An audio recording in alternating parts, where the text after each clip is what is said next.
السلام علیکم ورحمۃ اللہ وبرکاتہ۔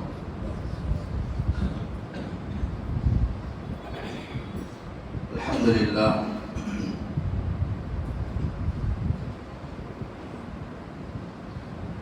الحمد للہ نحمده ونستعینه ونستغفره ونؤمن به ونتوکل علیہ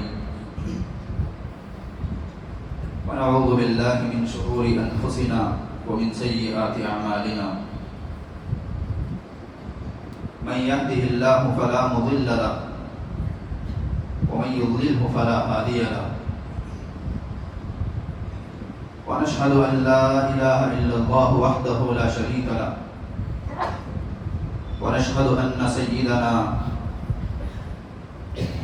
وسندنا ومولانا محمدا عبده ورسوله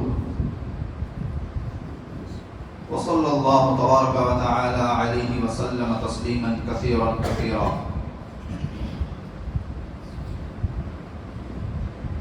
أما بعد فأعوذ بالله من الشيطان الرجيم،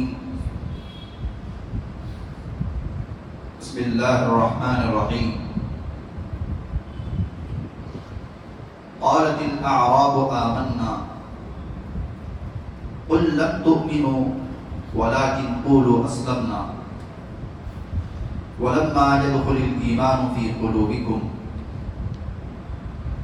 وإن تطيعوا الله ورسوله لا يلدكم من أعمالكم شيئا إن الله غفور رحيم۔ صدق اللہ العظیم۔ ہر قسم کی تمام تعریفیں سزاوار ہوں اس خالق کائنات پر جو تمام جہانوں کا پالنہار ہے۔ درود و سلام ہو ذات قدسی والشیم صاحب الجود والکرم تاجدار حرم نبی اکرم صلی اللہ علیہ وسلم پر اور آپ کی آل اور اولاد پر، تمام صحابہ پر، تابعین پر، تبع تابعین پر، متبعین پر، تمام اولیاء اللہ پر۔ اسی طریقے سے یہ سلسلہ چلتا رہے قیامت تک کے آنے والے تمام مسلمانوں پر۔ میرے محترم عزیز دوستوں، بزرگوں، نوجوان ساتھیوں،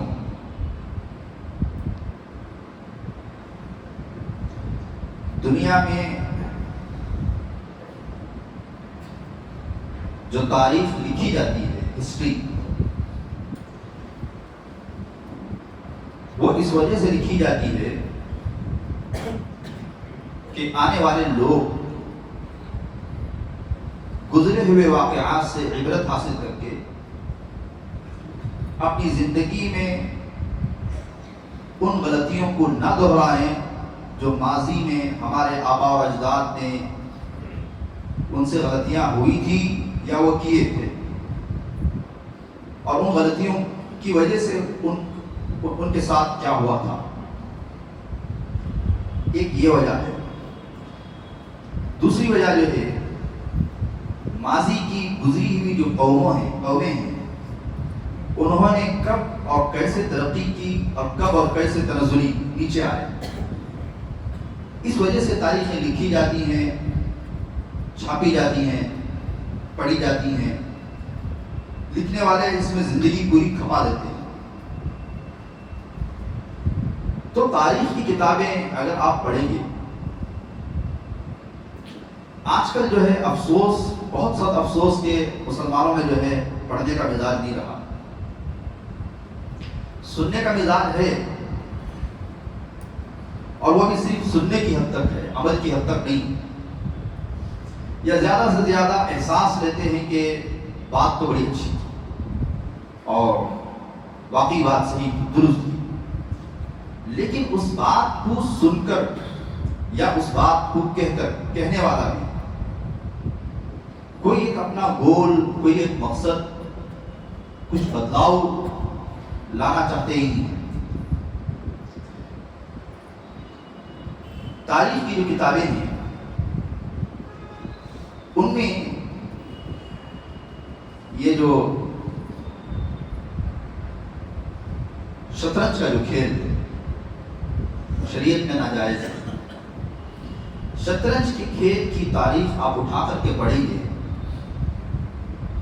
اب میں شطرنج کی کھیل کی تعریف بیان کروں گا تو آپ سمجھ جائیں گے کہ میرا عنوان کیا ہے، میں کیوں بیان کر رہا ہوں، میں کیا چاہتا ہوں، میں کیا چاہ رہا ہوں بولنا. اب گوگل والوں نے کیا لکھا ہے وہ گوگل والے جانے، لیکن جو پرانی کتابیں ہیں اس میں یہ بات لکھی ہوئی ہے شطرنج کا جو کھیل جس بادشاہ نے ایجاد کیا وہ کیوں ایجاد کیا، اس کی وجہ کیا تھی. شطرنج کا کھیل اسلام میں اس وجہ سے حرام ہے کہ اس کھیل میں پڑھنے والے کو نہ نمازوں کا خیال رہتا ہے، نہ کھانے پینے کا خیال رہتا ہے، نہ اپنی دولت کا خیال رہتا ہے، کسی چیز کا اس کو خیال نہیں رہتا ہے. اس وجہ سے اسلام میں وہ کھیل جو ہے حرام ہے. لیکن یہ تو بات الگ ہے. لیکن شطرنج کا کھیل جس بادشاہ نے ایجاد کیا تھا بہت پہلے کی بات ہے. وہ بادشاہ اس ملک میں اپنی طاقت کے بل بوتے پر، ظلم اور دھوکے کے بل بوتے پر جو ہے بادشاہت بنائی تھی. اس ملک کی جو رعایا تھی، جو لوگ تھے، اسے وہ پسند نہیں کر رہے تھے اس بادشاہ. ظاہر بات ہے، تاریخ گواہ ہے کہ ظالم جو بادشاہ ہوتا ہے وہ زیادہ دیر تک ٹک نہیں پاتا ہے، اور جو ظالم حکومتیں ہوتی ہیں یہ بھی زیادہ دیر تک ٹک نہیں پاتی ہیں. اور دنیا میں اللہ کا قانون، اللہ کا دستور بھی علماء نے یہی بیان کروایا ہے کہ اللہ نے دنیا کے اندر اپنے انکار کرنے والے کو، یعنی کافر بادشاہ کو، اور دنیا بھر کی جو غلط کاریاں رہتی ہیں ایسوں کو اللہ نے برداشت کیا ہے، لیکن ظالم کو اللہ نے برداشت نہیں کیا ہے. اس کا خاتمہ ہونا ہی ہونا ہے. یہ الگ بات ہے کہ اس کا ایک وقت ہوتا ہے، اس وقت پہ آ کے وہ برباد ہو جاتی ہے. دیکھیے جس طریقے سے انسان کا ایک بچپن ہوتا ہے، ایک جوانی ہوتی ہے اور ایک بڑھاپا ہوتا ہے، اس کے بعد مر جانا ہوتا ہے. یہ جو سسٹم ہے بچپن، جوانی، بڑھاپا، پوری دنیا کا یہی سسٹم ہے. دنیا بھی ایک وقت میں بچپنے میں تھی. حضرت آدم سے لے کر کے حضرت نوح تک کا جو زمانہ ہے وہ بچپنے کا زمانہ ہے. حضرت نوح سے لے کر کے حضرت عیسیٰ تک دنیا جوانی کا دور ہے. یہ میری بات نہیں ہے.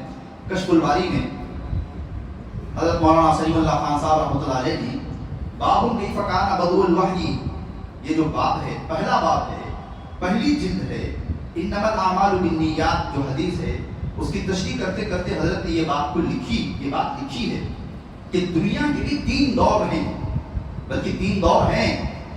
دنیا ایک زمانے میں بچپنے کے دور میں تھی، اور ایک زمانے میں جوانی کے دور میں تھی، اور اب بڑھاپا ہے دنیا کا. تو جیسے انسان بچپنا، جوانی، بڑھاپا، دنیا بچپنا، جوانی، بڑھاپا، حکومتیں، تنظیمیں، جماعتیں اور دنیا بھر کی جو چیزیں ہیں، درخت، پتھر، پوری چیزیں جو ہیں جوانی کا بچپن تھا. درخت دیکھیے ایک وقت میں اتنی نازک قوم پر رہتی ہے، صرف رگڑنے سے ختم ہو جائے گا، لیکن ایک وقت میں تناور ہوتا ہے، پھل دیتا ہے، پھر ایک وقت میں درخت کا بڑھاپا آ جاتا ہے، درخت سوکھ کر کے ختم ہو جاتا ہے. تو ایسے ہی تنظیمیں اور جماعتیں بھی ہیں. دنیاوی تنظیمیں جو ہیں، جو بھی اس وقت میں آپ دیکھیے مٹھی بھر جماعت جو اپنی طاقت پر اچھل رہی ہے، اس کا جوانی کا دور بھی گزرا، اب ادھیڑ عمر آ رہی ہے اور انتری بڑھاپا ہے. ایسے ہی حکومتیں ختم ہوئی ہیں، تنظیمیں وجود میں آئی اور ختم ہوئی ہیں کہ ان کا ایک دور بچپنے کا تھا، 100 سال پہلے کی کوئی طاقت نہیں تھی، محنت کرتے کرتے کرتے یہ جوانی پہ آئے اور بڑھاپے پہ آئیں گے، ختم ہو جائیں گے. دنیا کا یہی دستور ہے. تو وہ بادشاہ جو اپنے ظلم سے بادشاہ بن گیا تھا، اس نے کیا کیا؟ اپنے وزیروں کو جمع کیا اور کہا کہ رعایا مجھے پسند نہیں کر رہی ہے. ظاہر بات ہے لوگ اگر کسی کی حکومت کو گرانے پر آ جائیں تو لوگ گرائیں گے اور اس کو کوئی بدل نہیں سکتا ہے. اب وزیروں نے بادشاہ کو ایک مشورہ دیا کہ لوگوں کو یہ سوچنے کا موقع ہی نہ دیں کہ ہمارا بادشاہ کیا کر رہا ہے اور کیا کرنا چاہیے تھا. تو کہا یہ کیسے ہو سکتا ہے؟ کہا ہم کھیل ایجاد کریں گے. تو اس وقت میں جو دنیا کے کھیل کے جو ماہر تھے ان کو بلایا گیا، جو گیم کی ایجاد کرنے والے تھے. ابھی موبائل وغیرہ میں گیم وغیرہ بن رہے ہیں نا، ہمارے نوجوان کھیل کر کے جسے اللہ کے فضل سے آباد ہونا چاہیے تھا، لیکن جو ہے شیطان ان کو برباد کر رہا ہے۔ یہ جو گیم ہے، یہ گیم بھی ایک بہت بڑا یعنی کیا کہتے ہیں اسے پولیٹیکل داؤ ہے کہ ہمارے نوجوان انٹرنیٹ میں رہیں، وہ پب جی میں آج کون سی ٹیم جیتنی ہے، کون سی ٹیم ہارنی ہے، اور آج کون سا پارٹ پورا کرنا ہے، اور کس پارٹ میں اندر جانا ہے، کس پارٹ میں داخل ہونا ہے، کون سی فلم کب ریلیز ہو رہی ہے، کتنے تاریخ کو ریلیز ہو رہی ہے، اور اس کے پیچھے کیا کیا بیان کیا گیا ہے۔ انہی چیزوں کے اندر ہماری نسل ڈوبی ہوئی ہے اور الجھی ہوئی ہے۔ تو شطرنج کا کھیل بہت پیسے خرچہ کر کے ایجاد کیا گیا۔ ظاہر بات ہے اتنا مشکل اگر گیم ہوگا تو لوگوں کو کھیلنا تو نہیں آتا ہے۔ سرکاری خزانے سے خرچ کر کے اس گیم کو لوگوں میں سکھایا گیا۔ جیسے مثال کے طور پر لوگوں ایک گیم ہے، ہم اس کو سکھائیں گے، سیکھنے کے بعد جو ٹیم اس میں جیتے گی ہم اس کو اتنا انعام دیں گے۔ اب سرکاری خزانے سے وہ گیم سکھایا گیا، لوگ گیم سیکھ گئے۔ مورخین لکھتے ہیں کہ اگلے 350 سال تک لوگوں کو یہ تک نہیں معلوم رہا کہ اب کون سا بادشاہ ہے۔ اسے کہتے ہیں مائنڈ دوسری طرف جو ہے ڈائیورٹ کر دینا۔ تو 2014 سے اب تک جو 2 انہوں نے مینیفیسٹو جاری کیے تھے، تحریری جو بھی وعدے کیے تھے، 9 مہینے اب باقی رہ گئے ہیں۔ بجائے اس پر غور و فکر کرنے کے، ان کے سارے تیر تو ختم ہو گئے ہیں۔ بابری مسجد والا بھی، وہ تیر بھی ان کے ہاتھ سے نکل گیا، 3 طلاق کا بھی جو ہے تیر ان کے ہاتھ سے نکل گیا، اور اب رام مندر والا بھی ایشو بھی ہو گیا، اب سب ہو گئے۔ آگے بیٹھ کے سوچتے رہے کہ اب 2024 میں کون سی جو ہے نئی تیر نکالی جائے اور شطرنج کا کون سا پتا کھیلا جائے۔ اب انہوں نے مسلم پرسنل لا کا ایک ایشو چھیڑا، یعنی مسلمان کی جو سماجی زندگی ہے، مسلمانوں کی یا کسی بھی قوم کی، لیکن افسوس اس بات کا ہے کہ دنیا میں یعنی ہندوستان والوں کو میڈیا کو استعمال کر کے یہ ایسے بتا رہے ہیں کہ صرف مسلمانوں کا مسئلہ ہے۔ یہ صرف مسلمانوں کا مسئلہ نہیں ہے۔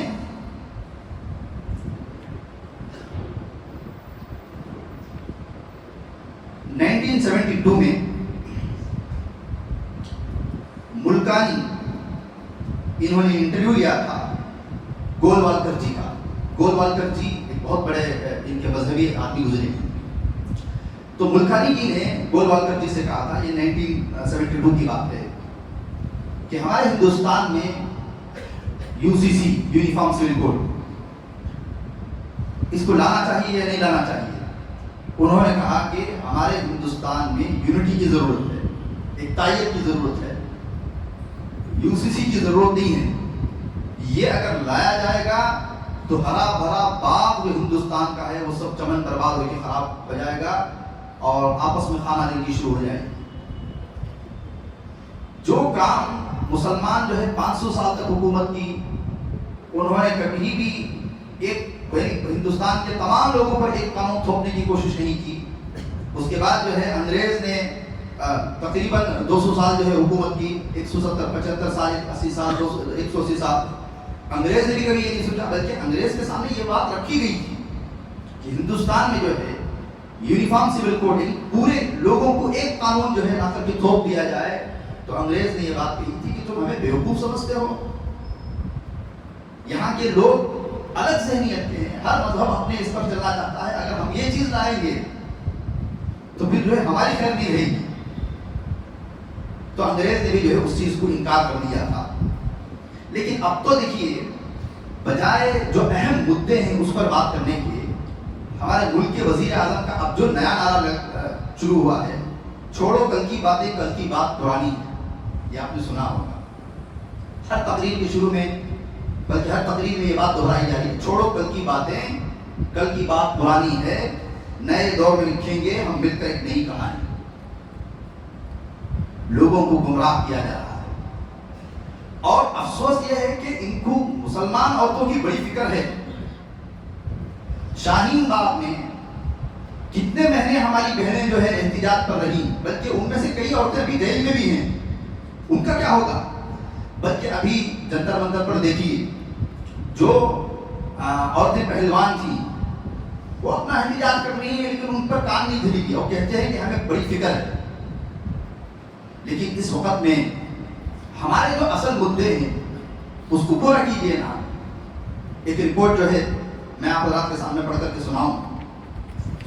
ایک فرانس کا ایک صحافی جو ہے رپورٹر جو ہے گوئٹر اس کا نام ہے، 70 پر 2 سال 70 پر 3 سال اس کی عمر ہے. اس نے بہت تاریخی باتیں بھی لکھی ہیں. اس نے ایک رپورٹ پیش کی ہے مسلمانوں کی، بہت لمبی ہے. اب اتنا لمبا جو ہے پورا جمعہ نکل جائے گا، تو میں نے اس میں سے چند چیزیں اس میں، یہ کسی نے مجھے بھیجا تھا واٹس ایپ میں، پھر میں نے اس کو تلاش کر کے اس کی اصل کاپی میں نے نکالی. اب دیکھیے، اگر مسلمانوں کی اتنی ہی فکر ہے تو بلکہ مسلمانوں کو تو چھوڑیے، پورے ہندوستان کے نوجوانوں کی کیا حالت ہو رہی ہے. لوگوں کی ڈیوٹیاں جو ہے ختم ہو رہی ہیں. ابھی چند ماہ پہلے جو ہے امیزون والوں نے کتنے لوگوں کو نکالا، کتنی ڈیوٹیاں ختم کی.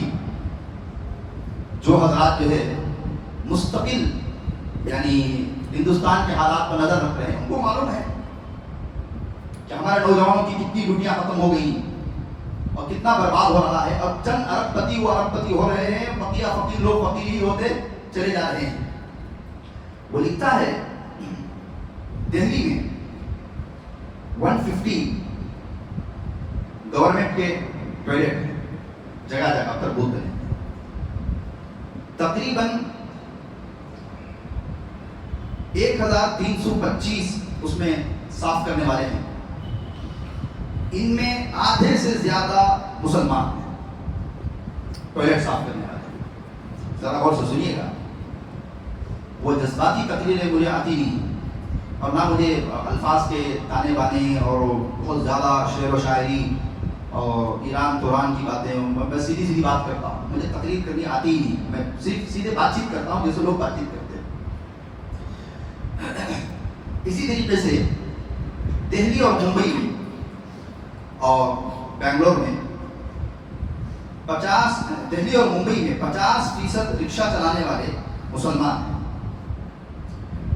ان میں زیادہ تر حجام ہیں اور پھر اس میں پٹھان ہیں، صدیقی ہیں، شیخ ہیں، اور اسی طریقے سے پوروانچل اور بہار کے مسلمان ہیں. مشرقی ہندوستان میں یعنی نارتھ انڈیا میں مسلمانوں کی حالت بعض جگہوں پر اچھوت ہے. لوگوں کے گھروں میں کام کرنے والے باورچی اور نوکر ان کی جو 70% مسلمان ہیں. کتنے فیصد؟ 70% مسلمان ہیں. لوگوں کے گھروں میں جھاڑو پوچھا دینے والے اور نوکری باورچی پکانے والے. مسلمانوں کی فی کس آمدنی آج کی تاریخ میں یعنی 1991 کے بعد سے لے دلتوں سے کم ہو گئی ہے. مسلمانوں کی فی کس جو آمدنی ہے جسے ڈیوائڈ کرتے ہیں، دلت سے کم ہو گئی ہے. یہاں 1991 کی مردم شماری کے بعد سے دلتوں کی فی کس آمدنی روز بڑھ رہی ہے اور مسلمانوں کی روز گھٹ رہی ہے. دلت کی مثالیں کیوں لے رہے ہیں آپ ذرا اچھی طریقے سے سمجھتے ہیں. مسلمان ہندوستان کی دوسری بڑی کاشتکار برادری ہے. جو کاشت کرتے ہیں نا کھیتی وغیرہ میں، ہندوستان میں سب سے بڑی دوسری برادری ہے جو مسلمان کاشت وغیرہ کرتے ہیں. ہم لوگوں کو پتہ ہی نہیں ہے. یہ صرف کرناٹکا کی بات نہیں کر رہا ہوں، پورے ہندوستان کی بات کر رہا ہوں. لیکن ان کے پاس کھیتی باڑی کے ذرائع اب بھی 40 سال پیچھے ہیں غیروں کے مقابلے یعنی مسلمانوں کی. اس کی وجہ یہ ہے کہ مسلمان ہونے کی وجہ سے ان کسانوں کو حکومت سے نہ سبسڈی ملتی ہے، نہ معاوضہ ملتا ہے، نہ قرض اور دیگر رعایتیں مل رہی ہیں. زیادہ تر مسلم کسان کم آمدنی کی وجہ سے زمین بیچنے پر مجبور ہیں اور خودکشی کر رہے ہیں. اس کی طرف ہمیں توجہ ہی نہیں ہے. پیدا کیا انسان کو درد دل کے واسطے. مسلمانوں بھر سے سنی، یہ ہماری قوم کی حالت ہے. بیکار کی باتیں ایران توران کی باہر کھڑے ہو کر کے کرنے سے اور اسٹیٹس پر جو ہے لین اور کنگ لیجنڈ لکھنے سے ہم لیجنڈ نہیں ہو جاتے ہیں. کار کے اوپر جو ہے پیر اٹھا کر کے ایک فوٹو لے لیے کلنگ نازا کی فوٹو لے لیے. جناب جو ہے کپڑے کے گھر میں رہتے ہیں اور باہر باتیں جو ہے بادشاہوں کی جیسی ہیں. نواب تو ختم ہو گئے لیکن نوابیت ابھی گئی نہیں ہے. مسلم طلبا کی جو ڈراپ آؤٹ کی جو شرح ہے یعنی جو پڑھائی میں اب ہندوستان میں سب سے زیادہ مسلمانوں کی ڈراپ آؤٹ کی شرح ہے. 2001 سے لے کر کے اب تک مسلمان ڈراپ آؤٹ کے مسئلے میں دلتوں کو بھی پیچھے چھوڑ دیا ہے. یعنی دلتوں سے بھی آگے نکل رہے ہیں, ڈراپ آؤٹ ہو رہے ہیں اتنے زیادہ. بے روزگاری کی شرح بھی مسلمانوں میں سب سے زیادہ ہے. روزگار نہ ملنے کی وجہ سے 40% مسلمان شادی ہونے سے محروم ہیں. 4 شادیاں ہو رہے ہیں.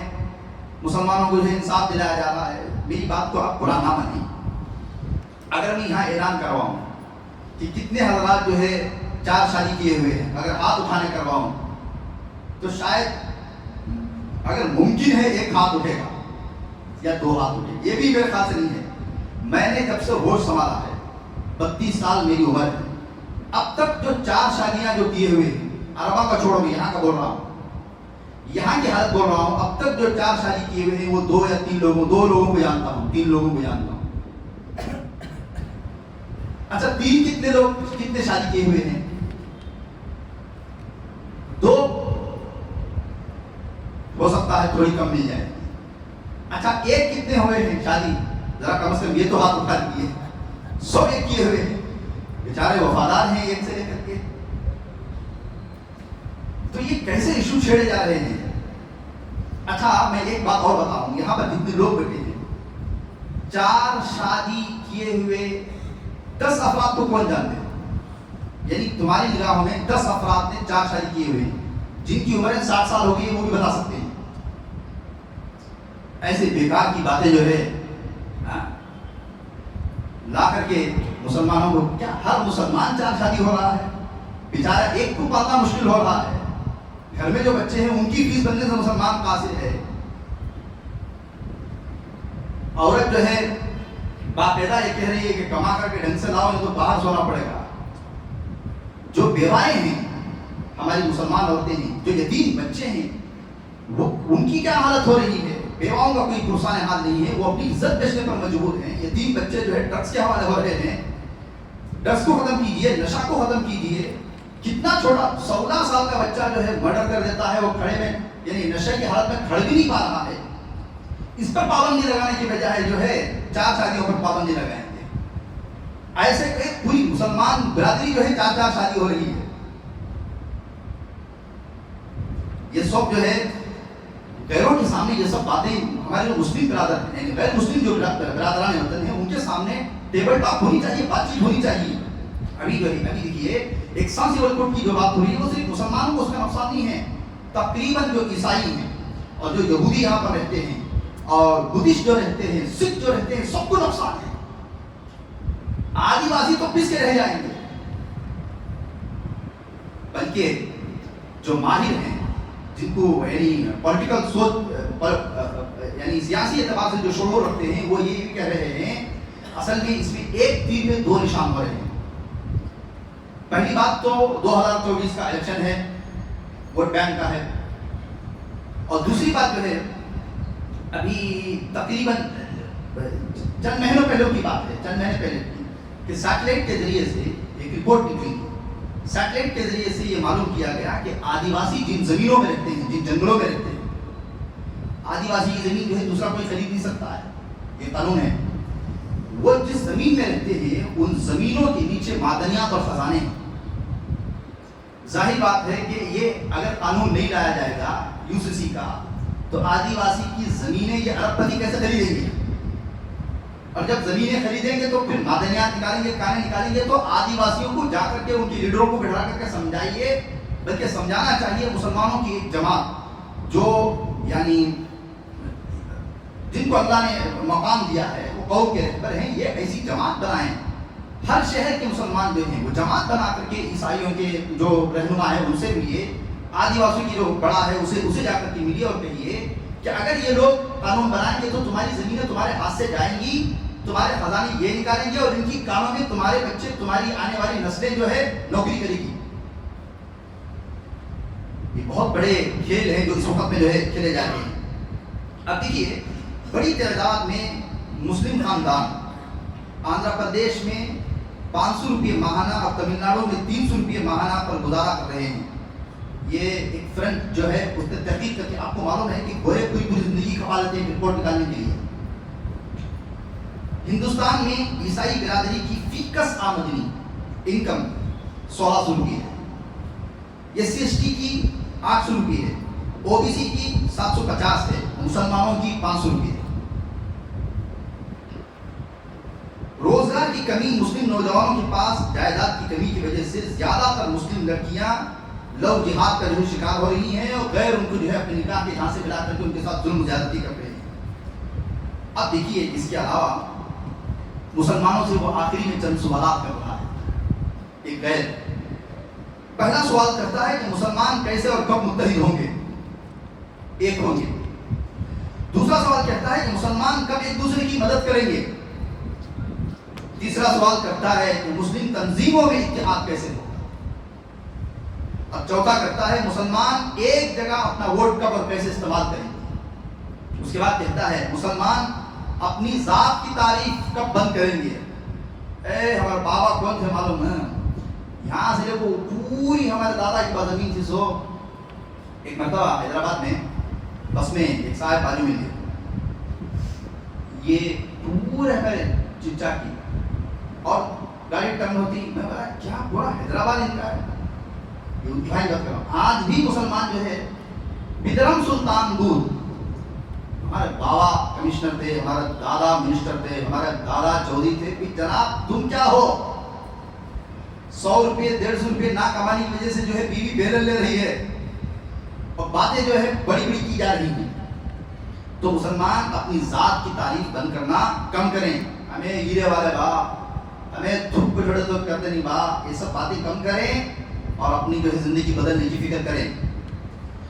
اعلیٰ عہدوں پر بیٹھے افسران جو مسلم وزراء ہیں، MP MLA ہیں، اپنے مفادات سے اوپر اٹھ کر مسلمانوں کی غیر مشروط مدد کریں.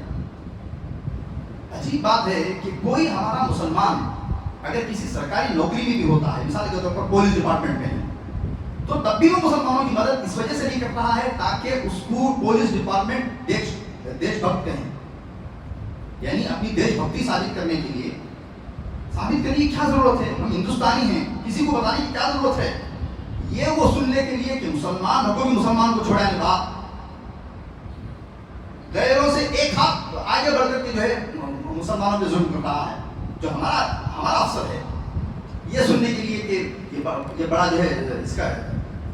اب آگے لکھتا ہے غریب مسلمان کی مدد کے لیے مسلم کب ایک بنے گی.